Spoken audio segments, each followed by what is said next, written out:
금년 우리 교회의 표어는 모든 세대가 연합하여 땅끝까지, 모든 세대가 연합하여 땅끝까지 선교하는 것입니다. 이 모든 세대가 연합하여 땅끝까지 이 사역을 감당하려면 모든 세대의 나이와 또 언어와 문화를 다 초월해서 연합해야 이 사역을 감당할 수 있습니다. 이 복음은 진리예요. 이 진리는 변함이 없어요. 어느 세대든지 변함이 없습니다. 그러나 문화는 다릅니다. 이 복음이 열매를 맺으려면 문화를 통해서 적용이 되는 거예요. 그러니까 우리는 지금 미국에 살고 있죠. 이 미국에 살면서 미국의 문화에 지금 젖어서 살고 있습니다. 이 미국의 문화는 사실 청교도들에 의해서 세워진 나라이기 때문에 상당히 기독교적인 이 바탕이 되어지는 문화가 형성이 되어 있습니다. 서로들 만나면은 참 조그만 도움을 받으면 땡큐, 감사합니다, 이것이 저절로 감사하다는 이야기를 하죠. 그리고 남이 재채기를 하면 bless you, 별로 뭐 축복할 것이 아닌데도 축복합니다. 그리고 줄을 쓴다는 것, 이런 것들도 참 인내심이 있어요. 이 미국 사람들은 은행에서나 어디에서나 이 줄 서는 것에 있어서, 기다리는 것에 있어서 그저 당연히 그렇게 하는 것으로 알고 그렇게 살아갑니다. 또 음식을 남기면은 그 남긴 것을 싸가지고 가요. 한국에서는 싸가지고 가면 싸가지가 없다고 그러는데 미국에서는 이 싸가지고 가는 것이 당연하고 검소하단 말이에요. 이 가라지 셀 같은 경우도 사실 미국에서 있는 거죠. 잘 사는 사람이나 못 사는 사람이나 필요한 물건을 싸게 구입할 수 있다면 다른 사람이 쓰던 거라 할지라도 그것을 쓸 수 있는 그런 검소한 그런 생활들을 하고 있습니다. 이런 것들이 우리가 미국에서 살면서 그냥 자연히 당연히 이렇게 받아들이면서 살고 있잖아요. 복음을 전하는데 이 문화를 이해한다는 것이 중요하죠. 그럼 한국 사람은 어떻습니까? 한국 사람은 한국 문화가 있는데 한국 사람의 문화는 독특한 문화가 있습니다. 그것은 체면 문화입니다. 체면. 이 체면은 사람의 품격, 인격을 유지하기 위해서 굉장히 이렇게 자신을 아주 지키려고 하는 이러한 그 체면 문화가 있습니다.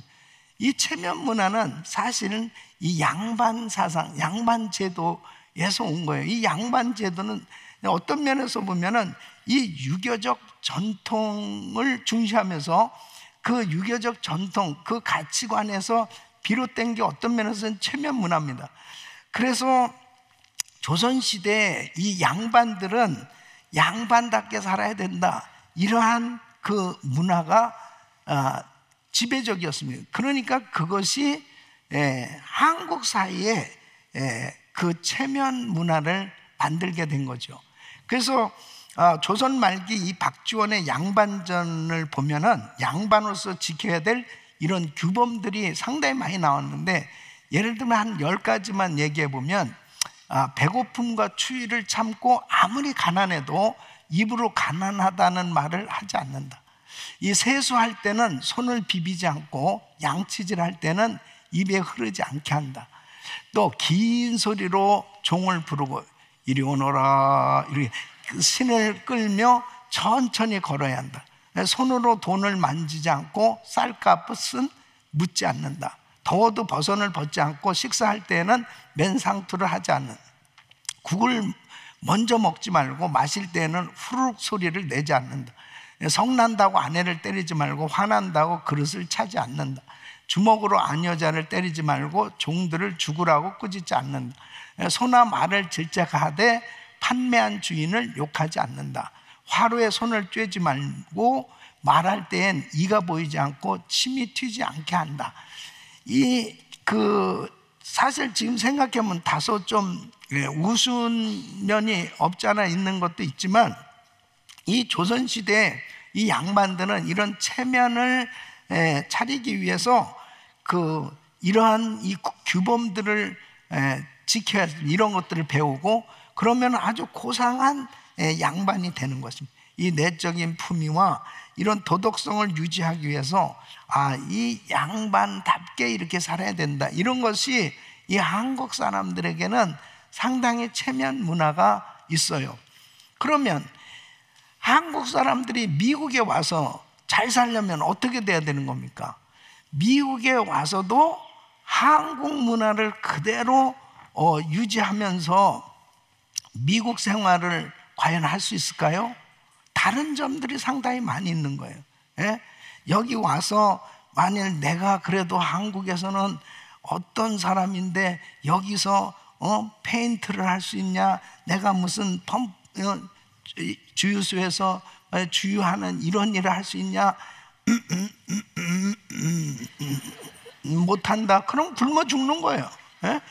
그러니까 미국에 와서는 미국 문화를 알고 미국 문화에 익숙해져야 잘 살 수 있고, 이 미국 생활이 금방 동화되어서 편안하게 살 수 있단 말이에요.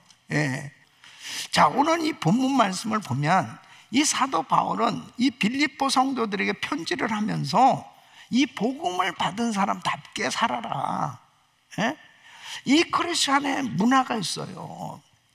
그러니까 바로 모든 세대가 연합하여 땅끝까지 이 선교하려면 모든 세대가 어떻게 하나가 될 수 있습니까?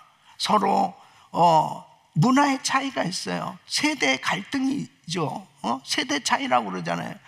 어른들은 젊은 사람 이해 못해, 젊은 사람들은 어른들 이해 못해, 이러한 문화가 있어요. 그런데 이러한 모든 것들, 또 모든 세대의 갈등을 넘어서 정말 나이와 언어와 문화를 넘어서서 하나가 돼서 함께 팀사역하고 함께 행복하게 선교할 수 있는 것은 바로 정말 어떻게 이 크리스천으로서 이 복음을 가진 사람으로 복음 받은 자들답게 생활을 해야 하나 될 수 있다는 겁니다. 그것이 바로 뭐냐? 빌립보서 1장 27절 오늘 이 말씀 보면 오직 너희는 그리스도 복음에 합당하게 생활하라. 그러니까 복음에 합당하게 생활할 때 크리스천 문화를 이해하고 바로 그 은혜 가운데 살 때 모든 세대가 연합할 수 있다는 겁니다. 여러분, 여기서 생활하라고 하는 이 헬라어의 이 폴리투에스테라고 하는 이 단어는 바로 시민답게 살아라, 그런 뜻입니다. 그러니까 빌립보 교인들에게 복음을 믿고 구원을 받은 사람답게 살아라, 그렇게 강조하고 있는 거예요. 여러분, 이 빌립보는 한때 이 로마 황제 이 아우구스투스가 이 특별한 도시로 지정을 합니다. 그리고 은퇴한 군인들이 특별히 이곳에 가서 정말 많이 살았답니다. 그리고 이곳에 살게 되어졌을 때 로마의 지배를 받았기 때문에 자동적으로 로마 시민권을 얻게 됩니다. 지금 뭐 미국이 조금 그래서 그렇지 미국의 이 시민권은 대단한 파워가 있는 거거든요. 이 로마의 시민이 될 수 있었고, 또 인도세나 토지세를 면제받는 그런 특권이 있었습니다. 그래서 이 빌립보 시민들은 굉장히 자신들이 이렇게 빌립보에 산다라고 하는 것에 대해서 이 자긍심, 이런 것들이 있었습니다. 그러한 이 도시에서 예수를 믿게 된 이 빌립보 성도들을 향해서 사도 바울은 너희가 로마 시민으로서 자랑스럽게 살아가는 것처럼 바로 이제는 예수 믿은 하나님의 자녀로 하늘나라 시민답게 그렇게 아름다운 삶이 되어야 하라, 이것을 강조하고 있는 거예요. 그러니까 그것은 바로 복음에 합당하게 생활하고 하나님의 나라 시민답게 살라는 이런 강력한 메시지를 주고 있습니다. 그러면 복음에 합당한 삶은 어떤 것이냐? 첫째는 그리스도의 복음의 신앙을 위해 협력하는 거예요. 그러니까 빌립보서 1장 27절 시작. 오직 너희는 그리스도 복음에 합당하게 생활하라. 이는 내가 너희를 가보나 떠나 있으나 너희가 일심으로 서서 한 뜻으로 복음의 신앙을 위하여 협력하는 것과 그랬습니다. 여러분, 이 빌립보 교회는 사도 바울이 2차 전도 여행 때에 복음을 전해서 세워진 교회예요. 사도 바울이 이제 터키에서 이 복음을 전하면서 사역을 하고 있을 때에 그때 어느 날 이 환상 가운데 마게도니아 사람이 나타났어요. 와서 우리를 도우라. 그래서 사도행전 16장 9절에 이렇게 말씀합니다. 밤에 환상이 바울에게 보인 마게도니아 사람 하나가 서서 그에게 청하여 가르되 마게도니아로 건너와서 우리를 도우라. 우리를 도우라. 그래서 이제 하나님의 뜻을 깨닫고 마게도니아로 건너가게 됩니다. 그곳에 가서 이제 디모데와 누가와 함께 말씀을 전해요.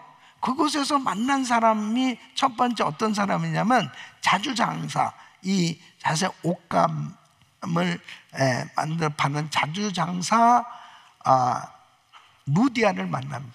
루디아가 먼저 예수를 믿게 되죠. 그리고 점치는 소녀를 만나서 그 소녀에게 붙어있는 귀신을 쫓아주죠. 그리고 그 일로 인해서 이제 바울은 감옥에 가요. 그래서 그 감옥에서 놀라운 역사가 일어납니다. 그 지진이 나면서 옥문이 열려지죠. 그때 간수가 이 모든 죄수들이 다 도망가면 어떻게 되겠어요? 그러니까 자결하려고 그럴 때 너 몸을 해하지 말라. 그거 어떻게 해야 됩니까? 주 예수를 믿으라. 그리하면 너와 내 집이 구원을 얻으리라.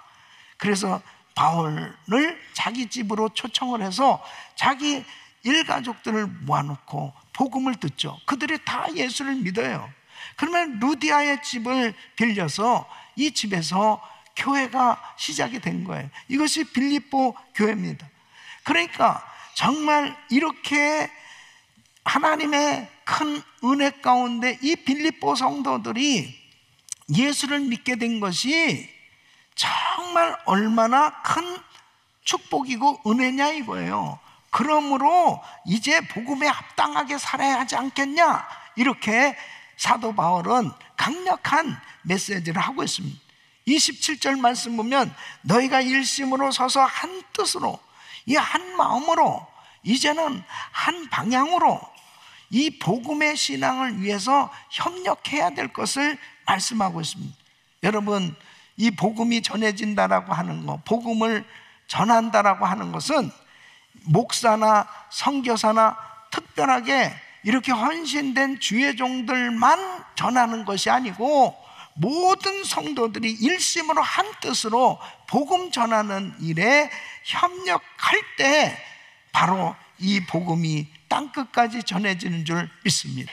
두 번째는 그리스도의 복음 때문에 오는 핍박을 두려워 말라는 거예요. 28절 말씀 보면 아무 일에든지 대적하는 자를 인하여 두려워하지 아니하는 일을 듣고자 합니다. 이것이 저희에게는 멸망의 빈거요 너희에게는 구원의 빈거니 이는 하나님께로부터 난 것이니라 그랬습니다. 복음에 합당한 삶은 절대로 핍박받는 것에 대해서 두려워하지 않는 겁니다. 왜 두려워하지 않죠? 이 빌립보 성도들이 두려워하는 것이 뭔가요? 이 빌립보 성도들은 역시 그 도시에 믿지 않는 사람들이 더 훨씬 많았죠. 우상 숭배하는 사람이 훨씬 많았죠. 그러니까 예수 믿으면 핍박이 오는 거예요. 제대로 믿으려고 하면 반드시 핍박을 받게 돼 있습니다. 그러니까 사도 바울이 그곳에서 점치는 자, 이 아이에 붙어있는 귀신을 쫓았어요. 그랬더니 이 아이는 노예거든요. 점치는 것을 가지고 돈을 벌어서 사는 거예요. 그 주인이 있다고요. 그러니까 이 주인이 사도 바울을 고발을 합니다. 그래서 매를 맞고 감옥에 갇힙니다. 이 복음을 전하는 것을 방해하는 것은 사단의 역사거든요. 그러니까 이 세상은 정말 복음 증거하는 일을 제대로 하면 반드시 핍박을 받게 돼 있어요. 이 세상은 그렇게 돼 있습니다. 그러면 내가 복음 전하다가 핍박을 받는다는 건 뭐예요? 바로 내가 받는 이 핍박 자체가 나는 하나님의 백성이다라고 하는 것을 확실히 증거해 주는 거예요. 그러니까 사도 바울이 빌립보 성도들을 향해서 이렇게 얘기하는, 너희가 핍박받는 걸 두려워하지 마.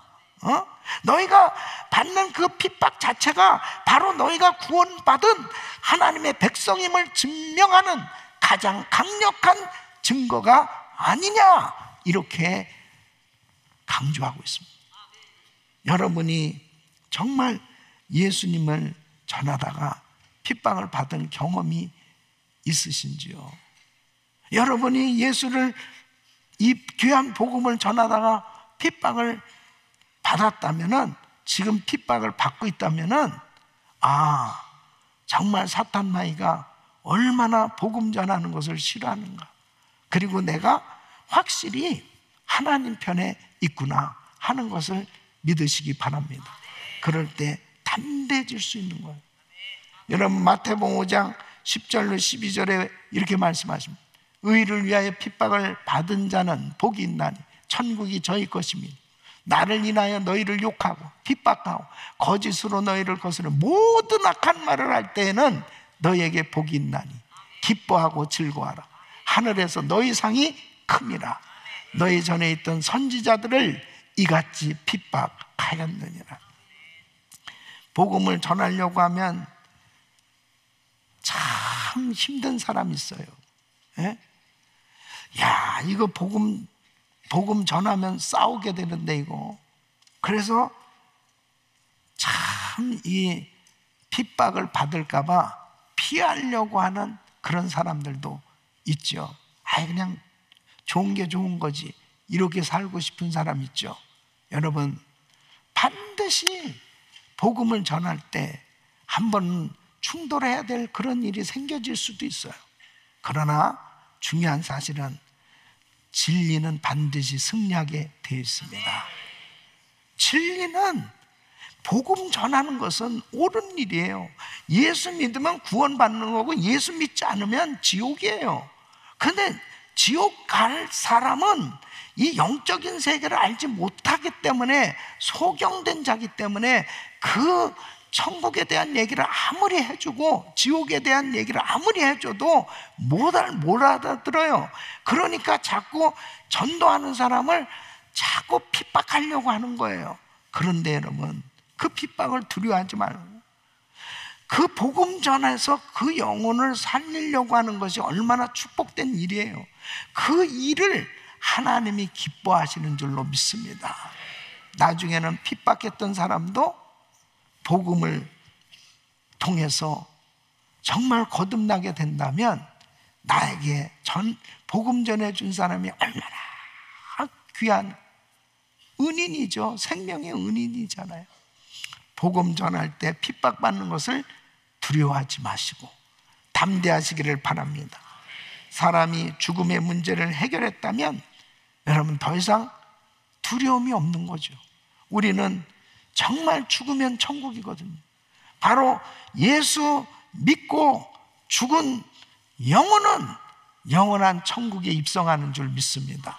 그 영원한 천국에 들어간 그 자격을 내가 가지고 있는데, 나를 핍박하는 사람은 어떤 면에서 보면은 정말 그 불지옥, 그 불구덩이 속에서 영원한 지옥불에 떨어져야 될 그런 심판을 받을 사람이라고 할 것 같으면은, 여러분, 그렇게 과거에 복음을 전하다가 수많은 선교사님들이 순교도 당하고 어려움을 겪었습니다.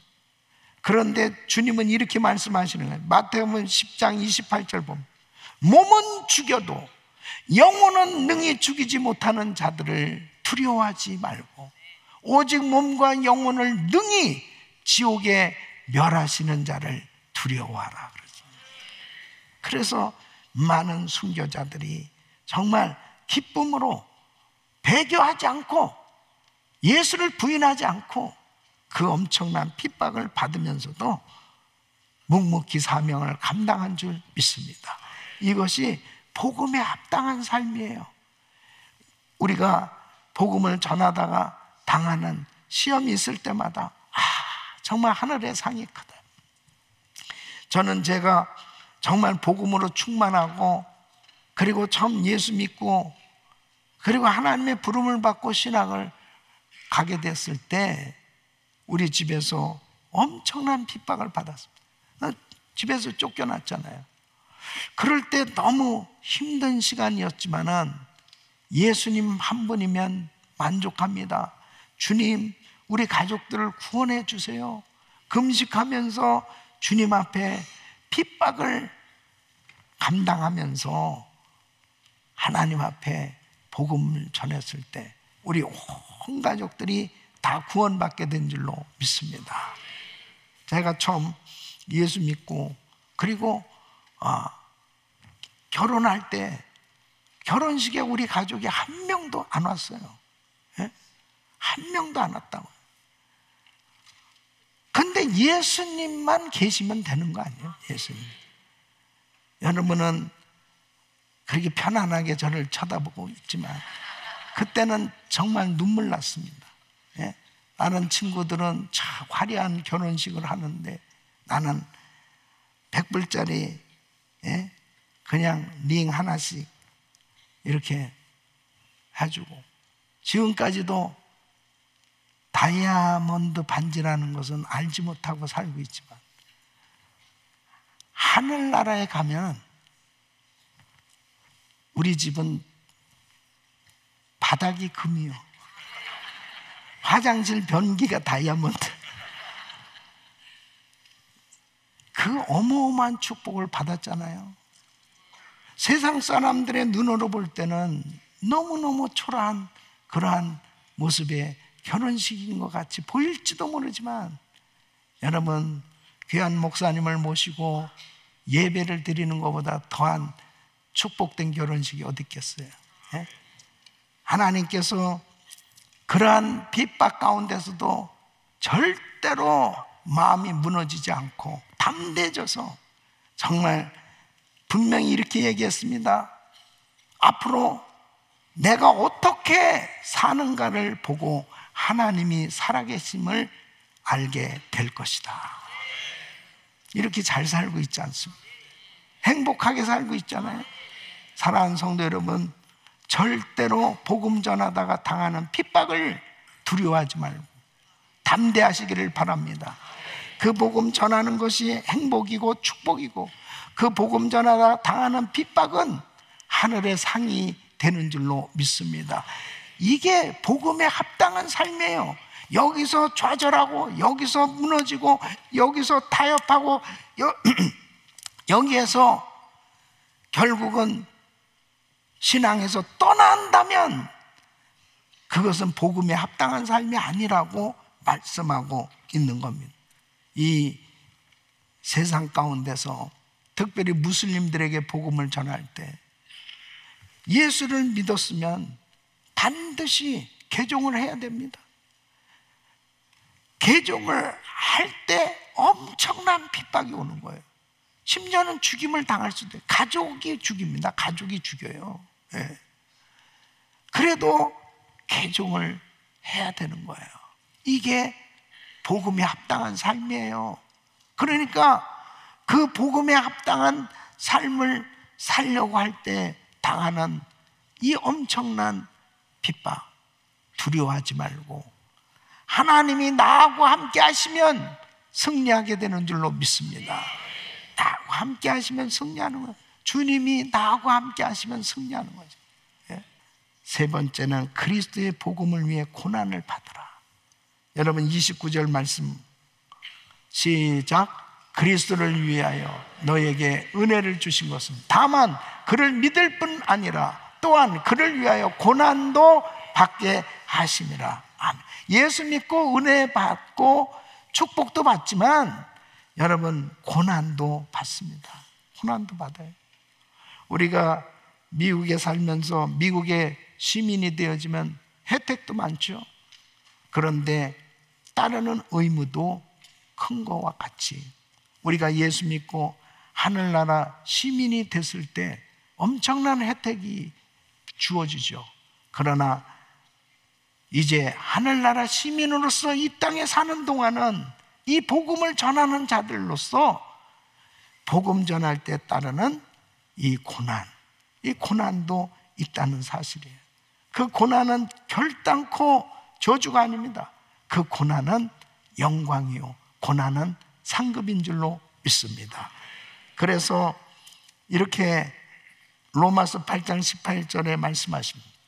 생각건대 현재 고난은 장차 우리에게 나타날 영광과 좋게 비교할 수 없도다. 복음 때문에 겪는 고난이라면 이것이 우리에겐 영광스러운 그런 상처요, 그리고 하늘나라의 상급이 되는 줄로 믿습니다. 우리 사랑하는 김광신 목사님은 은퇴 후에 정말 편안한 그런 노후가 다 준비가 됐어요. 그럼에도 그 휠체어를 타시고 그 불편한 몸을 이끌고 선교지를 가셨어요.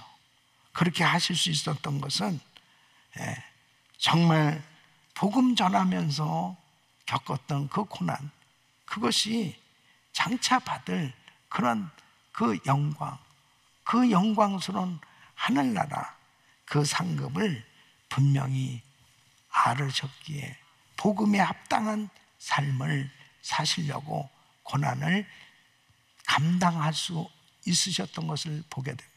또 그 아들이 의사임에도 또 이 미국에서 편안하게 다 살 수 있는 그런 것들이 보장됐음에도 불구하고 이제 아버지의 뒤를 이어서 그렇게 선교사로 헌신할 수 있는 것은 바로 복음에 합당한 삶이 뭔지를 깨닫게 된 거예요.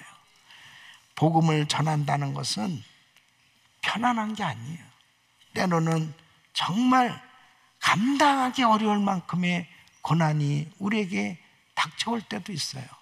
그러나 그 고난을 피하는 것이 아니고 장차 우리에게 나타날 그 영광, 그 영광과 좋게 비교할 수 없는 그 영광, 그 영광이 있기에 고난을 묵묵히 감당할 수 있는 줄로 믿습니다. 우리 사랑하는 성도 여러분, 선교라고 하는 건 환상이 아닙니다. 선교는 낭만이 아니에요. 때로는 생명을 줘야 되는 그런 어려움을 겪기도 하지 않습니까? 이제 새해를 맞이해서 우리가 모든 세대가 연합하여 땅끝까지 이 귀한 사명을 감당하기 위해서 우리는 모든 세대가, 어린 자녀 세대, 청년 세대, 장년 세대, 노년 세대, 모든 세대가 복음에 합당한 삶이 되려고 할 때 우리는 언어와 문화와 모든 나이를 다 초월해서 하나가 돼서 세계 선교 감당할 수 있게 될 줄 믿습니다. 여러분은 새해에 무엇으로 정말 복음에 협력하는 그런 삶이 될 수 있을까? 하나님은 우리 가정에 나에게 주신 그 은사가 뭘까? 나는 무엇을 통해서 이 복음 전하는 일에 함께 동역할 수 있을까? 한번 깊이 기도하시면서 여러분 하나님 앞에 헌신할 수 있을 때 우리 주님이 여러분들의 남은 생애를 하나님이 기뻐하시는 복음에 합당한 삶으로 축복하셔서 많은 영혼 살리는데 귀하게 사용하실 줄 믿습니다. 이 은혜가 우리 모든 성도들에게 임하기를 예수 이름으로 축원합니다.